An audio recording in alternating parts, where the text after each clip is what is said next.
ketemu lagi ya. Bagaimana ternakan kalian? Sukses? Banyak lovebird yang sudah bertelur ataupun sudah menetas. Bagaimana? Apa sukses? Nah, musim kali ini musim yang sering berganti. Waktu kemarin musimnya itu pagi, siang, malam itu sangat dingin, lalu berubah lagi di hari berikutnya menjadi musim yang agak panas, ungkep dan kurang menyehatkan juga bagi tubuh manusia. Karena penyakit yang dihasilkan dari musim yang berubah ini atau iklimnya itu, kalau orang waktunya batuk, pilek, juga radang ya. Banyak yang terkena penyakit seperti itu juga, terutama bagi anak-anak ya. Tetap jaga kesehatan kalian. Nah, kalau di lovebird yang musim berganti seperti ini, kalian tidak bisa mengatur cara waktu kawinnya si lovebird, waktu dia mulai menelurnya.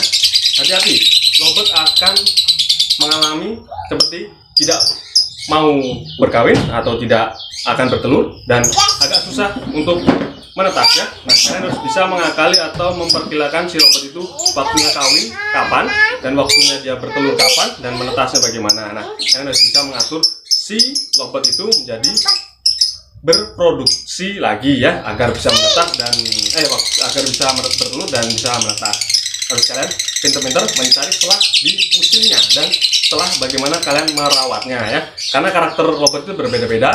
Ada yang gampang bertelur dan ada yang susah bertelur. Nah, yang paling susah untuk ditangani itu adalah lovebird yang susah bertelur waktu di musim-musim yang terlalu ekstrim ya, musim-musim tertentu ya. Kapan dia mau bertelur dan kapan dia waktu mau mengawin ya. Maksudnya mengawin dulu baru bertelur, baru menetas ya. Nah, saya akan kasih tahu trik-trik di kandang saya, dan jangan lupa sekali lagi kalian like, kalian subscribe dan nyalakan lonceng notifikasinya agar selalu update video terbaru dari saya ya. Ayo lihat cara saya mengatasi lovebird di musim-musim yang tertentu, mau ngawin dan tidak mau berkawin ya, alias tidak mau bertelur juga ya.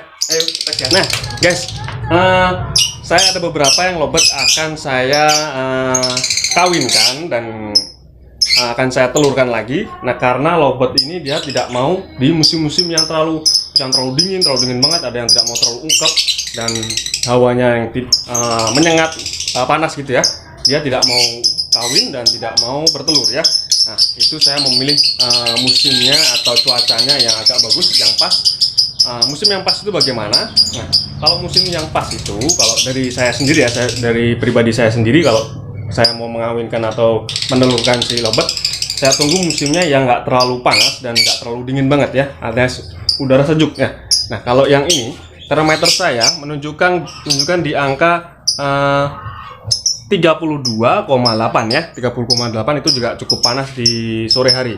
Nah, kalau bisa di 30 lah, paling nggak 30 di suhu kandang kalian, di tempat kalian menaruh si lovebird. Nah, itu agak bagus buat dia mulai mengawin ya. Nah, udara sejuk sangat diperlukan buat si lovebird agar dia birahinya atau buat produksi atau dia mau mengawinnya setelah bertelurnya itu biar agak lebih bagus ya. Nah, juga pola perawatan kalian, pola perawatan kalian harus konsisten ya. Seperti kalian memberikan extra fooding seperti kangkung dan jagung, juga kalian harus diatur juga ya, seperti video-video saya sebelumnya. Kalian harus atur pola jagungnya, pola kangkungnya. Kalau kangkungnya setiap hari tidak apa-apa, kalau jagungnya dijadwal ya. Nah, ada beberapa lovebird yang di depan yang sudah saya mandikan dan saya jemur. Itu buat apa? Karena saya mulai proses mengawin si lovebird itu ya, nanti bergiliran. Karena ada beberapa lovebird yang nanti saya jadwalkan buat minggu-minggu berikutnya, baru saya kawinkan dan saya biarkan dia bertelur ya. Nah, ada beberapa lovebird saya yang agak macet yang ngambek, alias tidak mau mengawin si pasangannya dan tidak mau bertelur juga ya. Itu karena apa? Karena musimnya kemarin saya terlalu dingin banget. Dari pagi, siang, dan malam itu cuacanya juga cukup ekstrim dan berubah-berubah ya. Yang sekarang 2 hari dingin dan 2 hari lagi atau hari berikutnya menjadi panas dan ungkep ya. Si lovebird agak tidak mau mengawin dan birahinya agak telat keluar ya. Jadi dia tidak mau mengawin si pasangan dan tidak mau bertelur ya. Nah, ada beberapa yang di depan saya sudah setting lagi buat dia biar mengawin si pasangannya dan mau bertelur dan kita menghasilkan anakan yang cukup banyak lagi ya. Nah, kalian harus pintar-pintar mencari selah atau mencari cuaca yang bagus atau yang cocok buat si lobet. Nah, jangan sampai si lobet kalian menjadi drop, mati, ataupun tidak mau produksi lagi alias zong dalam telurnya ya. Nah, kalau begitu nanti ikut saya ke depan, saya memandikan si lobet ya. Nah, kalau yang di dalam ini ada beberapa yang belum saya glodokan atau belum saya kawinkan untuk siap bertelur, tapi nanti saya giliran satu persatu karena saya melihat dari kondisi si lobet juga, dia waktunya bertelur atau birahinya waktunya keluar atau tidak ya. Kalian harus pintar-pintar mencari celah si birahinya si lobet dan mencari celah cuaca yang bagus buat waktu berkawin atau musim berkawin ya. Karena kita musim berkawin kita setting sendiri, bukan seperti di alamnya. Kalau di alamnya sudah ada musim-musimnya atau setiap dia produksi atau setiap berapa bulan dia pasti produksi dan kawin. Dan kalau yang kita sendiri di kandang kita sendiri harus kita pintar-pintar mencari celah si lobet itu kapan pas buat berkawin dan menelurkan si telurnya dan menetas ya. Dan yang penting cara kita memberi asupan makanannya harus sesuai dengan makanan yang sehat lah gitu ya. Makanan yang sehat biar si lobet itu juga bagus di produksinya, birahinya, dan cepat birahi lalu bertelur dan menghasilkan anak yang sempurna, banyak dan banyak yang kita hasilkan dan menetas ya. Nanti kita lihat di depan, oke?